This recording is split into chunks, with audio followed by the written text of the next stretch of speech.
અત્યારે તમે જોવો ને મા બાપ ને છોકરાઓ બાપુ અમુક અમુક જગ્યાએ તમે જોઈને તો આપણો આત્મો કકડી ઉઠે. ઘરે તારી ભલી કેવડા મા બાપ ના અરમાન હોય.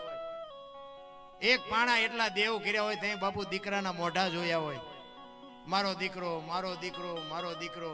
અને મોટા થયા પછી બાપુ મા બાપ ને એમ કે તમને ન ખબર પડે સાના મના બેહો. એટલે નહોતી ખબર એટલે 100 વીઘા રાખી હતી તું 10 વીઘાના ઉલાળિયા મીડ્યો કરવા, પણ જાવું ક્યાં તારો રોટલો ખાવાનો. અરે બાપુ દેહના કોથળા કરી નાખ્યા, કોથળા આપણને મોટા કરવા. એક માં 9 મહિના બાપુ ઉદરમાં રાખે, એક દેહ માંથી બીજો દેહ બનાવો એટલે કેવડી વાત છે. અરે માં બાપુ લોહીનું દૂધ કરીને તમને મને પાય અને માટે તમને મને મોટા કરે. અને ઈ માં રોટલા વગરની જો આટા મારે ને જિંદગીમાં નો ગાડી હાલે તમારી પાટે.